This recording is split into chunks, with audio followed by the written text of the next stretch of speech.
This is a story called My Mere Reflection is Dead, but Left Me a Message, by Scare in a Box, under the subreddit No Sleep. Blog post number 1, My Reflection is Dead. Dear reader, I have seen death. No, that isn't clickbait. For once, I am at a loss for words. This morning I woke up. Nothing funny there, and I don't like to start my posts with it, but it's the only normal thing that happened. And I went into the bathroom to get ready for the day.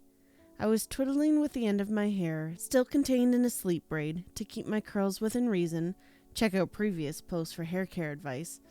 I already had toothpaste on the toothbrush and lifted it up to my mouth when I noticed I had no reflection. At first, I thought it might be some sort of prank.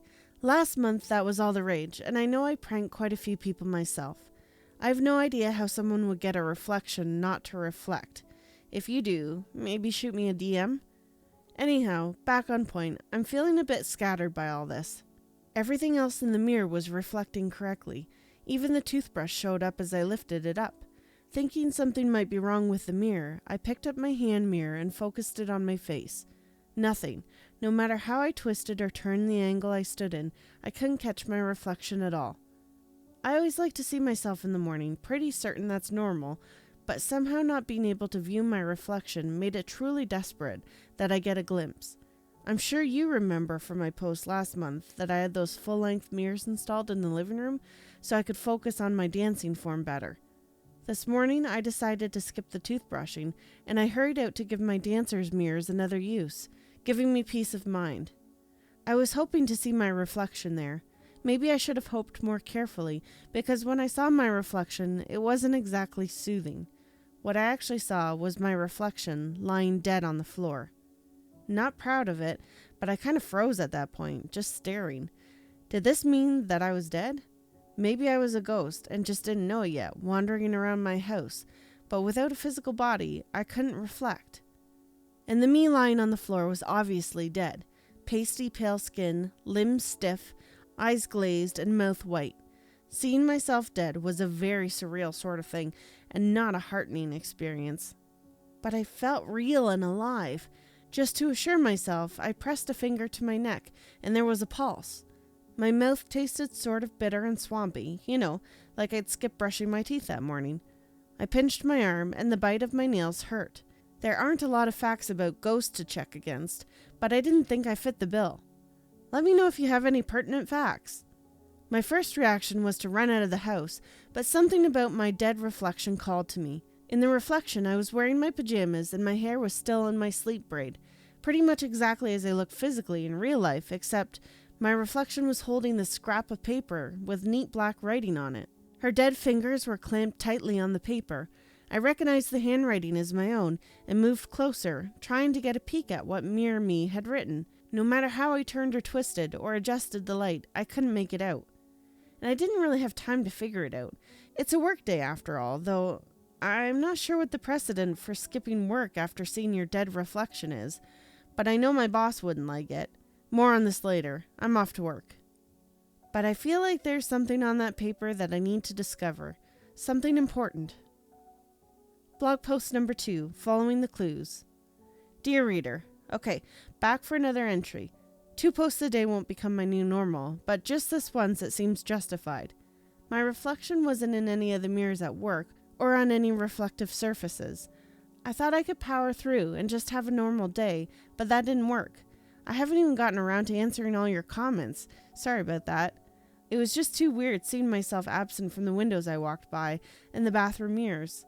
I haven't been able to focus on anything else. So I bowed out of work, sick. Everyone believed me. I must look a fright. Not like I can tell, since I can't see myself. And no, I'm not posting any pictures. I'm a little afraid I won't show up there either, so I'm not looking.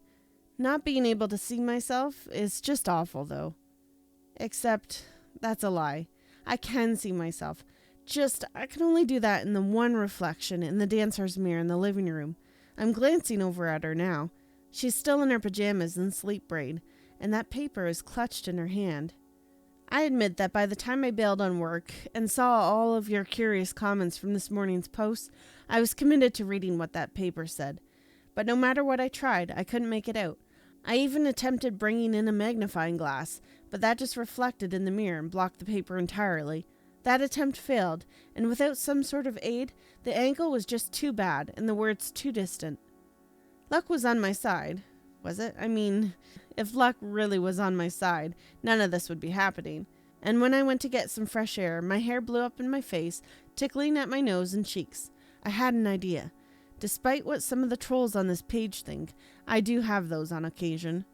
The wind was really kicking outside, and if that was true here, maybe it was true for my reflection's reality. After all, everything else from the room I was in was still reflecting properly. Once I was back inside the house, I opened the window and let the wind rustle the paper in my reflection's hand. The first attempt didn't really help. The second attempt knocked the paper loose just a little, freeing one corner of the paper to rustle and wave as the gust of air hit. After a few tries of opening and closing the window, I got the note into a position that was readable. I had to squint, but I made out the text. I'm almost afraid to record what it said here. I'll sleep on it. Blog post number 3. The message on the paper. Dear reader, stop with the comments, please. Some things are serious. I've already called in sick to work, and honestly, I almost didn't sit down here to write. A lot of you have commented about the note in yesterday's posts. I'm not sure how to feel about what you are saying. I'm a little insulted, honestly. This isn't some goofy prank. I'm attaching a picture. Turns out I do show up on camera. I tried to get my reflection in the shot. You can kind of see her there in the corner, lying on the carpet. See? You can see that, right? Once I took the picture, I threw a blanket over the spot where my reflection is lying. I hoped it wouldn't cover her up on her side.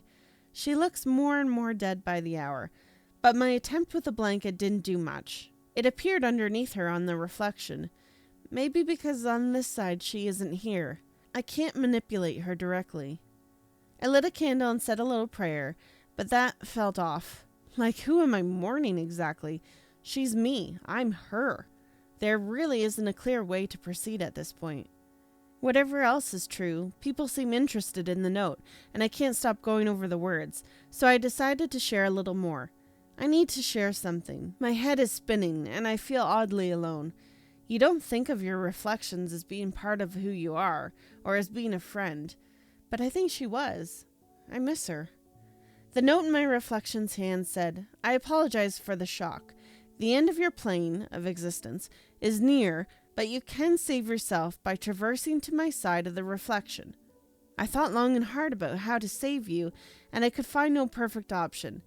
As we can't coexist in the same place at the same time, I killed myself for you to have a chance to live. I'm also giving you instructions on how to trespass between planes through the mirror when the time arrives. You will know when the moment has come. Wish you a long and happy life. Love you. That's it. Or, that isn't it. There's quite a bit more. But I'm not sharing anything beyond that.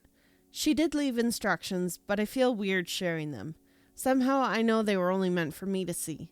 Giving you access is a trespass that feels unforgivable.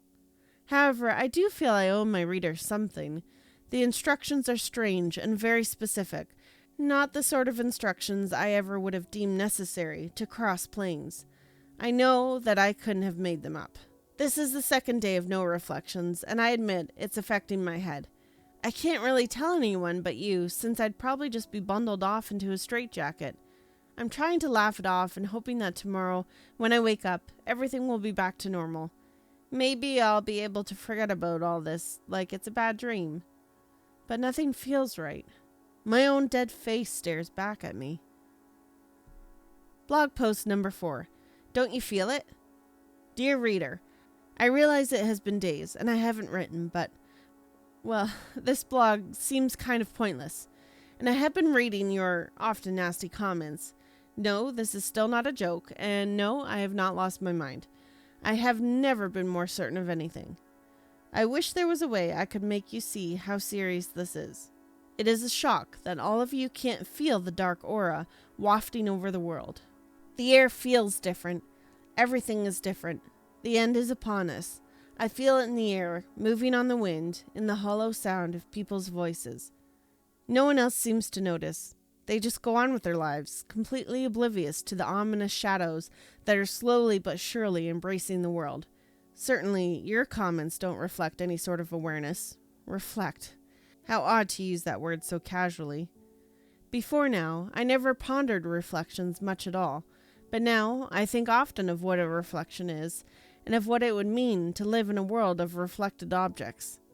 Is the light different there? Is there sound? Smell? If I'm going to live there, I suppose I'll find out, but it is worrisome not knowing. What happens in the reflection's plane of existence when the reflection isn't in use? Do they act on their own or just wait for us? If I'm a reflection, but I no longer exist in this plane of existence, what does that mean? Finding out is both exciting and terrifying. This is similar to what I always imagined a bride felt on her wedding day. I'll never get married now. Will I? Maybe that happens where I'm going to. Don't know. But these nerves are spot on to what I imagined, which makes me think something good is waiting for me. A new life is going to start. I must leave this plane of existence. I've gone over my reflections instructions for gaining access to an alternate plane again and again.